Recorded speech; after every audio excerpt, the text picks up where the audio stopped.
para Venezuela. Sí, ¿El 25% a quienes comercien con ellos? así es. Quien le compre petróleo a Venezuela pagará un arancel del 25% al comerciar con Estados Unidos. Y eso es adicional a los aranceles ya existentes. Se sumarán a los existentes. Entonces China pagará un 45%. Se sumarán a los aranceles existentes. Por otra parte, dijo que el próximo 2 de abril será el día de la liberación. ¿Entrarán en vigencia aranceles sectoriales además de aranceles recíprocos? Habrá todo tipo de aranceles, pero no todos entrarán en vigencia ese día. Por ejemplo, ya aplicamos los correspondientes al acero y al aluminio. Y esos son del 25%. Ahora vamos a aplicarlos a los vehículos, que es algo que dijimos hace tiempo. Los anunciaremos muy pronto, seguramente en los próximos días. Y luego el 2 de abril implementaremos aranceles recíprocos. Aunque serán menores que los de ellos. Estaba leyendo las noticias y me encontré con que Trump ha decidido sancionar con un 25% de arancel a cualquier país que compre petróleo venezolano. Y posiblemente muchos se pregunten, pero ¿acaso Estados Unidos realmente no necesita el petróleo de Venezuela? Y lo cierto es que desde el punto de vista, por donde yo lo veo, básicamente está bloqueando su comercio, o sea, se va a ahorcar a sí mismo. ¿Pero por qué? ¿Acaso Estados Unidos ya no necesita el crudo de Venezuela? Bueno, la respuesta no es tan simple, ¿sí? Digamos que mientras toda esta situación pasa, Guyana y Surinam están aumentando su producción petrolera con inversiones extranjeras norteamericanas como los ExxonMobil. Y resulta que pues ellos son aliados estratégicos de Estados Unidos. ¿Casualidad? Yo no lo creo. Por otro lado, tenemos a Chile y el cobre, ¿no? El cual, como yo lo veo, es un ejemplo de cómo diversificar sus fuentes de ingresos. Por ejemplo, mientras Venezuela enfrenta sanciones por las razones que ya todos sabemos y conocemos, y si hasta estas alturas de la vida lo desconoces, pues vaya y léase las noticias de los últimos 25 años. Pero, por ejemplo, Chile sigue vendiendo su cobre sin problema, porque básicamente el 50% de su producción va a China y solo el 12% a Estados Unidos. Por lo que es un gran ejemplo de por qué diversificar los mercados es clave en esta economía global, y que ese 25% en un 12% de producción ni le baila bien cuando su principal comprador es China con el 50%, y que no le cobra esos aranceles especulativos. ¿Qué pueden hacer otros países para no quedar atrapados en estas sanciones? Si yo fuese un país latinoamericano o europeo, pensaría, primero, diversificar mis clientes. Aunque ciertamente Estados Unidos es una gran potencia, no es la única. Y la clave aquí, por como lo veo, es no depender solamente de Estados Unidos como único comprador. Es como el que mete todos los huevos en una canasta. No, diversifíquense. Lo segundo, fortalecer la cooperación con Asia y Europa, buscando acuerdos comerciales que sean alternativos, donde ambos se beneficien desde México hasta Argentina, y abrir sus mercados a Europa y Asia y disminuir su presencia en Estados Unidos, hasta que no coloque unos aranceles realistas y no especulativos. Lo otro sería potenciar la producción interna de energía y minerales para reducir esa dependencia externa. Es decir, invertir más en exploración, en petróleo, en minería, en cada país. Y lo último que leí es que también ha afectado el proyecto Artemis. Ha presentado un cambio inesperado porque no es solo el petróleo y los minerales, también hay decisiones políticas que afectan o que están afectando la exploración espacial. Entonces Trump ha cambiado los planes del proyecto Artemis. Ya no enviará a una mujer ni a una persona de color a la luna, a pesar de que eso ya se había anunciado muchísimo antes. Sí, incluso hasta hay un video donde yo les hablé sobre eso. Pero la pregunta aquí es, ¿por qué este cambio? ¿Qué mensaje se está enviando con esto? Es curioso y quiero que reflexionemos juntos. Cada una de estas decisiones tiene un impacto en nuestra vida, aunque no lo notemos inmediatamente. Yo viví en la Venezuela del 2015 al 2019, que fueron épocas muy duras, donde estas sanciones afectaron la economía de un país e hizo que hubiera muchas olas de migración, porque asfixian el sustento económico de la población. Porque en este caso, no te puedo vender petróleo porque nos caemos mal, por ejemplo, pero si te lo vendo por cortesía, ahora tengo que colocarle el 25% de tu arancel, por lo que ganaré menos. Pero no solo eso, también vas a sancionar a quien me compre con un 25% más del arancel que le estás colocando, o sea, sería un 50%. Entonces es muy como que, no sé, si yo no te compro, nadie te va a comprar. Y yo me voy a encargar de eso, ¿sabes? Ese novio tóxico o ese ex tóxico. Entonces, todos en general, ya sea Estados Unidos, o sea, que quieran vender en Estados Unidos materias primas, petróleo, autos, aparatos tecnológicos y hasta aguacates, van a tener que pagar el 25% de aranceles. Y al final estas decisiones geopolíticas afectan nuestras vidas. Y aquí solo estoy planteando una situación, no hablando de un bando político ni de otro. Es una situación, es la problemática, porque esto va a afectar desde el precio de los combustibles hasta quién representa a la humanidad en el espacio. Y más allá de eso, va a representar que si le vendo a Estados Unidos lo que sea, voy a ganar menos como nación. Mi Producto Interno Bruto va a disminuir. Entonces realmente siento que Europa y Latinoamérica, que en general son países muy ricos, más Latinoamérica que Europa, pero si los unes tienen muchos recursos, Venezuela con el petróleo, Chile con el cobre, España con la faja pirítica, en fin, deben buscar vender dentro de Europa, Asia y Rusia, que también son potencias. Y creo que la decisión de Trump va a causar una guerra comercial donde solo va a perjudicar a Estados Unidos en vez de levantarlo como una gran potencia, que era su objetivo y eslogan durante su candidatura presidencial.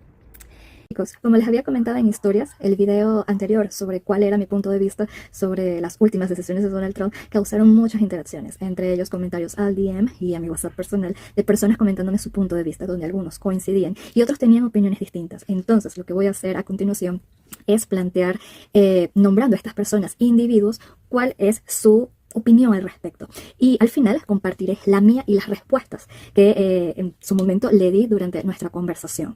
Al final lo que quiero con esto es que vean la cantidad de maneras en las que se puede percibir una situación, obviamente crear un debate sano y pues al final no es una competencia sobre quién tiene la razón o quién tiene la verdad absoluta, porque somos simples observadores, como tal no somos los ejecutores, pero siento que al tener tantas opciones y al tener tantas maneras de ver una situación, hace que cuando las cosas sucedan no nos agarren por sorpresa, y es parte de eso, de crear un debate sano. Entonces, a continuación, les voy a presentar al individuo 1, 2, 3 y mi persona, que les vamos a pues comentar un poco sobre cómo transcurrieron nuestras conversaciones. Hola, yo soy el individuo 1. Y les voy a explicar lo que realmente está pasando con los aranceles y el petróleo venezolano. Esto no es una simple medida económica, es simplemente una jugada estratégica y maestra de Estados Unidos para redirigir el mercado a su favor. Y si lo analizamos bien, tiene todo el sentido del mundo. Estados Unidos está manipulando el mercado. Cuando Estados Unidos sube los aranceles, no es porque se esté sancionando a sí mismo ni porque se esté disparando en el dedo. No. Lo que está haciendo es cerrarle el mercado a los que le compran petróleo a Venezuela, es decir, a los chinos y a los iraníes. Están obligando a Venezuela a negociar con ellos porque al final, ¿qué otra opción le queda? Si yo soy el que pone los aranceles, yo decido a quién se los pongo y a quién no. Y si aumento los costos de importación del petróleo venezolano, lo encarezco artificialmente. Entonces, ¿qué pasa? Los chinos y los iraníes, que antes lo compraban con descuento, ahora ven que ya no les conviene tanto. Y a Venezuela tampoco les sirve seguir regalándolo. ¿Qué hacen entonces? Empiezan a buscar otra salida. ¿Y quién está ahí esperándolos? Exacto, Papi Trump. El juego de las negociaciones con Estados Unidos. Ya verán la próxima noticia, que será que Estados Unidos le está dando largas a Chevron para que amplíe sus operaciones en Venezuela. Esto no es un bloqueo total, es una movida para hacer que Venezuela se siente a negociar directamente con Estados Unidos. De esta manera, Estados Unidos no solo recupera el acceso al petróleo venezolano, sino que también le quita ese recurso a China e Irán. Dime tú si esto no es una jugada maestra. Ahora, si esto lo hiciera un país de izquierda, dirían que está fomentando la producción nacional, pero como lo hace Estados Unidos, lo llaman estrategia de mercado. ¿Qué está pasando en realidad? Muy sencillo. Al subir los aranceles a los productos importados, hacen que los productos nacionales sean más competitivos. Esto es un golpe directo a los chinos y a otros países que exportan a Estados Unidos. Veámoslos desde un punto de vista en el mercado automotriz. Miren lo que pasa con los automóviles. Si no hay Toyota porque se fabrica en Asia, ni hay Mercedes porque se fabrica en Europa, y obviamente tendrán el arancel de 25%, y eso va a encarecerlos, ¿qué se venderá más? Pues obviamente Ford, Chevrolet, productos nacionales, y esto aplica para todo. Entonces, los otros países empiezan a molestarse porque están perdiendo un mercado del que dependen. Pero a Estados Unidos eso no le importa, porque lo que está haciendo es disparar su propia producción y perjudicando a la competencia. Ahora, todo esto también se mezcla con la política venezolana. Y mientras tanto, Estados Unidos sigue moviendo sus fichas. Ya enviaron emisarios a Venezuela, ya están negociando con Chevron. Entonces, en resumen, Estados Unidos está usando los aranceles para manipular el mercado a su favor, encareciendo el petróleo venezolano y obligando a Venezuela a sentarse a negociar con ellos. A la vez están protegiendo su producción nacional y debilitando a los chinos y otros competidores. Y en medio de todo esto, la política venezolana también se está reacomodando para su beneficio. Conclusión. Así es como se juega el juego del poder en el mundo. Hola, yo soy el individuo 2. Y digo que no es un complot, es una estrategia de presión contra Venezuela. La visión de que esto es un complot es exageradísima. En realidad, Estados Unidos está aplicando presión económica para ahorcar el gobierno venezolano, sancionando a quienes comercialicen con él. Estados Unidos sí necesita el petróleo venezolano. A pesar de las sanciones y esa narrativa que ellos tienen, Estados Unidos siempre ha necesitado el crudo venezolano debido a su diversidad en distintos tipos de petróleo, liviano, pesado, extra pesado, y la cantidad de derivados que se pueden obtener de él. Y Biden, durante su gestión, ya compró petróleo venezolano para reservas estratégicas y probablemente Trump está contando con eso como stock mientras negocia. Pienso que sus decisiones son una posible intención de fortalecer América Latina o el hemisferio americano. Creo en esa posibilidad de que Estados Unidos no solo esté buscando debilitar a Venezuela, sino también, de cierta forma, fortalecer América Latina o el hemisferio en general. Y pues para lograr esto, primero debe eliminar posibles amenazas en la región, lo que incluirá presionar al gobierno venezolano y todas las acciones que está tomando desde el punto de vista migratorio en Estados Unidos. Por otro lado, está el impacto de la estrategia en la economía venezolana. La presión económica dificultará que Venezuela obtenga divisas, lo que empeorará la crisis y hará más complicado inyectar dinero en el Banco Central de Venezuela. Y además, Venezuela no es solo petróleo. Aunque el país ha dependido fuertemente del petróleo, tiene otros recursos que podrían explotarse. Sin embargo, se ha centrado únicamente en el crudo. Y obviamente ahí la responsabilidad del gobierno venezolano en la crisis tiene cierto protagonismo. La situación actual no es solo resultado de las sanciones o presiones externas, sino también de una gran falta de planificación y visión de todos los gobiernos venezolanos que no han desarrollado estrategias de crecimiento o desarrollo para hacer progresar al país en el tiempo. Hola, yo soy el individuo 3. Y esto es lo que pienso. Estados Unidos busca acercar a Venezuela y negociar con un futuro gobierno.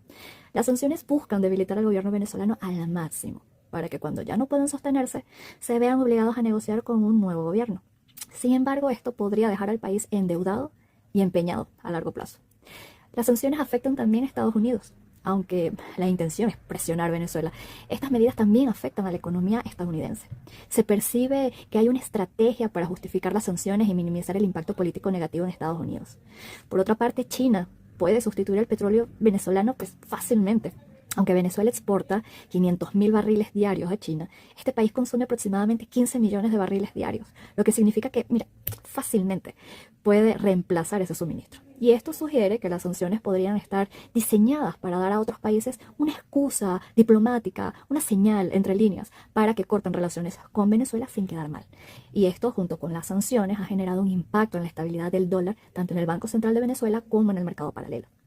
Asimismo, las sanciones pueden ser una estrategia diplomática para justificar el cese de relaciones.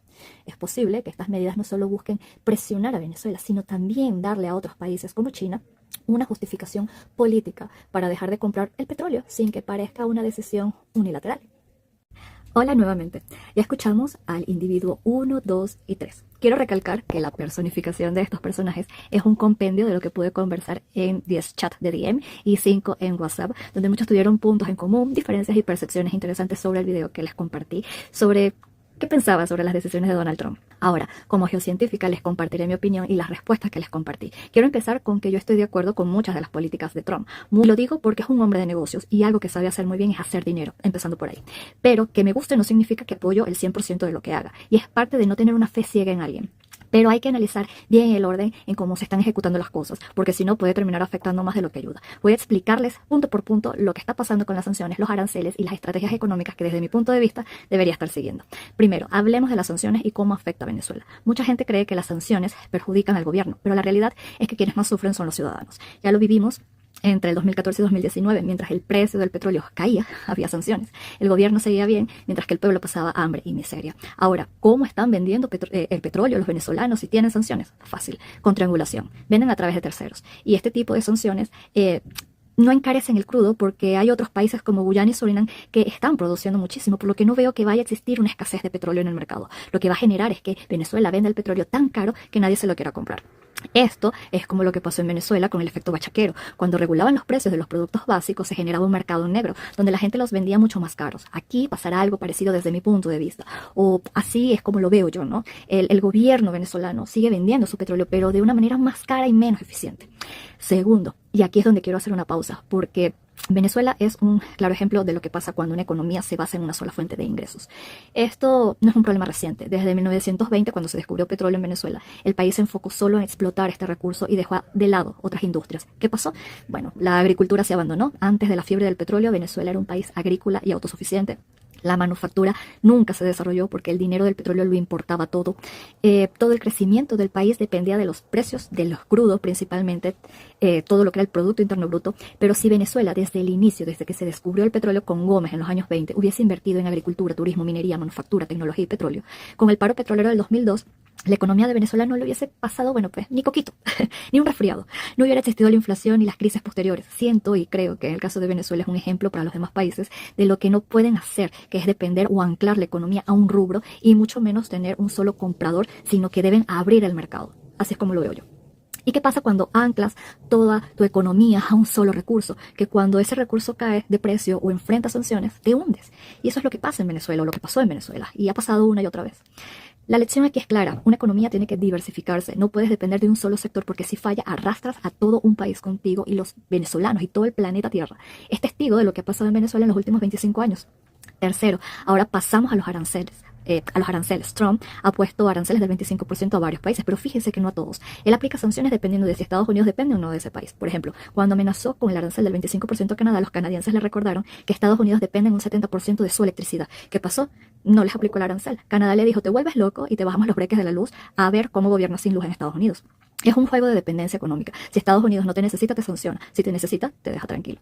Cuarto, aquí es donde veo un problema. ¿Cómo vas a poner aranceles sin antes haber traído las fábricas de vuelta a Estados Unidos? Piensen en esto. Apple, Amazon, Nike y un montón de empresas fabrican en Asia porque es más barato. Si les pones un arancel del 25% para vender en Estados Unidos, tienen dos opciones. Primero, aceptar el arancel y vender más caro. Y dos, decir, bueno, dejamos de vender en Estados Unidos y vendemos en China, en Latinoamérica y Europa, donde no hay aranceles. O sea, antes de poner aranceles, lo que Trump debería haber hecho es traer la producción de vuelta, dar incentivos a los empresarios y simplificar la burocracia para que fabricar en Estados Unidos sea rentable otra vez. Es más, si de verdad quiere que Estados Unidos recupere poder económico, tiene que traer esas fábricas, dar créditos a ciudadanos norteamericanos para que sean dueños de esas empresas y usar mano de obra inmigrante que después puedan regularizar. Ahí solucionas todos los problemas juntos, porque el norteamericano emprendería con su negocio propio, CEO o una fábrica, contrataría a los inmigrantes que están irregular o los que están legales, los legalizas a todos con permisos de trabajo y luego todo el mundo trabaja y produce.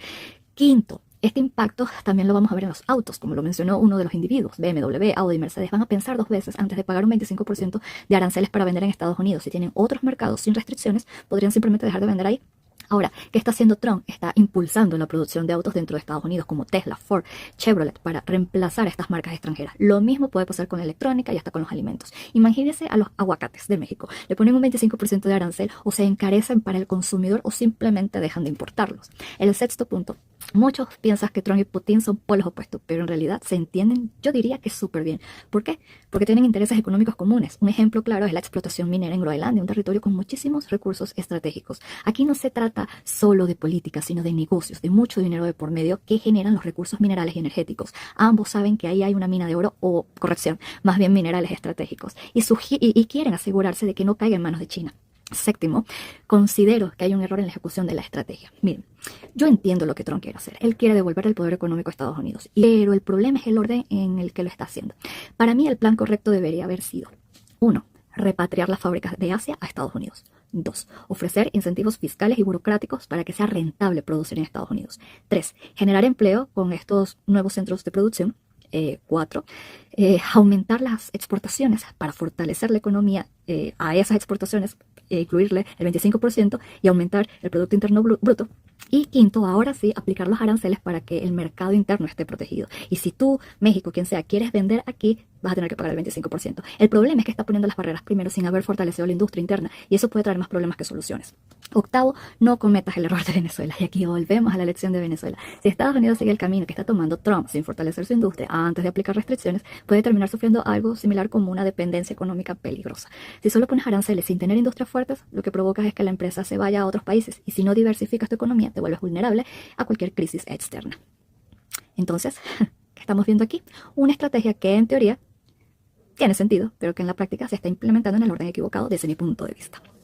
Otra cosa que también es importante aclarar. Creo que más de uno tenía sus esperanzas puestas en Donald Trump y lo cierto, gente, que creo que mientras más rápido las personas se bajen de esa nube, mejor o más suave va a ser la caída. ¿Quiénes eligieron a Donald Trump? Los norteamericanos. Entonces, Donald Trump va a gobernar para los norteamericanos, para beneficiar a los norteamericanos. Él no va a salvar a El Salvador, ni va a salvar a Chile, ni va a salvar a Venezuela, ni va a salvar a Kenia, no va a salvar a nadie. Él, todo y cada una de las medidas, de todas las decisiones que está tomando, es por y para los norteamericanos. Y para posicionarlos nuevamente como una potencia, porque durante 20 años, básicamente, China, con el manejo de todas las materias primas y con todo el tema de manufactura, ha ganado muchísimo espacio que de cierta forma ha debilitado a Estados Unidos. Y el objetivo de Donald Trump es precisamente quitarle eso a China y volver a colocar a Estados Unidos como una potencia que fabrica sus propios productos, que exporta, que vende y que si quiere consumir, o mejor dicho, si estos países extranjeros quieren vender en Estados Unidos, pues van a tener que hacerlo en función de las condiciones que él les coloque. Es claro, es simple. O sea, creo que muchos hicieron muchas ilusiones de Trump, El Salvador, y no, él va a gobernar por y para los norteamericanos. Y si eso implica quitarle los beneficios a un gentío, pues lo va a hacer. Entonces, no estén pensando en pajaritos preñados. No, la verdad que no, eso no va. Donald Trump va, su objetivo durante su campaña, y lo ves incluso con las personas con las que se está asociando, son prácticamente las personas más multimillonarias de Estados Unidos. O sea, su gestión de gobierno es a simple vista como si fuese la gestión de una empresa. Y en este caso su empresa se llama Estados Unidos Norteamérica. Y en este caso él va a tratar de hacer todo lo posible para posicionarla como esa gran empresa o esa gran potencia que en su momento fue. Ahora, ¿eso representa un problema para la región, para los demás, para la Unión Europea, para Rusia, para China, para Latinoamérica?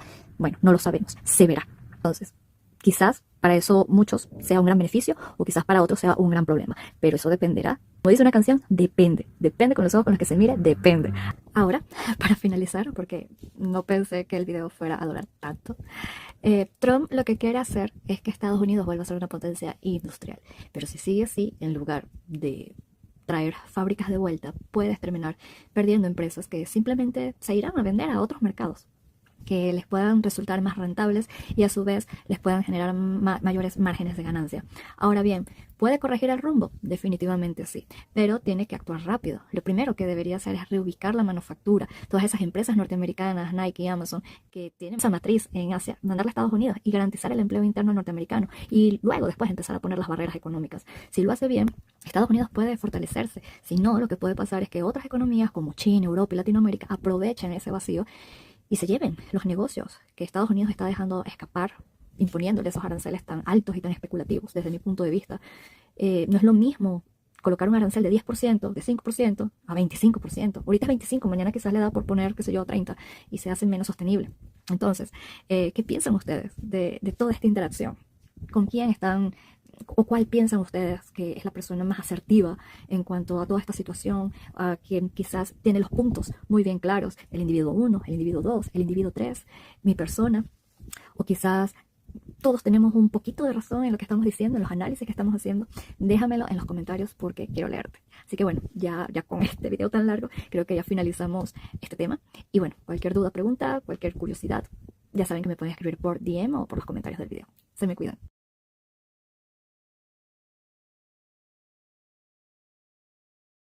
Quiero saber qué piensas tú, cuál es tu opinión, qué piensas sobre estas sanciones de Trump contra Venezuela. Como venezolana me interesa saber qué opinas sobre eso. Y cómo debería responder América Latina y Europa frente a esto que está intentando hacer Donald Trump. Te leo en los comentarios. Chao. Yo compré jojoto la semana pasada a 16. Ayer fui a comprarlo y estaba a $30. Bastante, ¿verdad? Se duplicó. Los productos van subiendo de semana a semana. Aquí mismo, sin ir muy lejos. El queso costaba menos de 300 bolívares y ya vamos por 420. La población en general, la ves tú, en modo supervivencia, lamentablemente. El que llevaba 1 kilo de queso ahora lleva menos, lleva medio kilo. El que llevaba jamón, entonces ahora ya no lleva jamón. Así han vivido los venezolanos la volatilidad de los precios en las últimas semanas. El Observatorio Venezolano de Finanzas lo ilustra con números. El bolívar ha perdido 1/3 de su valor en los primeros 3 meses del año, mientras que la diferencia entre el dólar oficial y el dólar en el mercado negro es de 30%. Por cada 1% que se deprecie la moneda, los precios aumentan 1%. ¿Por qué? Porque Venezuela es una economía dolarizada informalmente, no formalmente, informalmente, pero dolarización al fin y al cabo. De manera tal que cuando la tasa de cambio está escalando, los precios empiezan a escalar. La explicación que dan especialistas a este escenario es que el Banco Central no tiene suficientes dólares para inyectarle a la economía y con la salida de la petrolera Chevron el próximo mes habrá aún menos divisas. Por eso, el Observatorio de Finanzas proyecta que la tasa oficial cerrará el año en 120 bolívares por dólar, es decir, casi el doble de su valor actual. En esas condiciones, es probable que la oferta de dólares disminuya un poco más todavía, con lo cual la presión alcista sobre el tipo de cambio se va a exacerbar sin ninguna duda, digamos, a partir del mes de abril. Las autoridades locales desestiman estas proyecciones y afirman que su producción petrolera, principal fuente de ingresos del país, no se verá afectada por el cierre de operaciones de Chevron. La inflación podría llegar a 150% a finales de 2025, según el Observatorio Venezolano de Finanzas. Una tendencia prácticamente irreversible porque, según el observatorio, en el Banco Central hay apenas 10.400 millones de dólares en reservas. Y de ese monto solo se puede disponer de menos de la mitad para intentar contener el alto costo de la vida.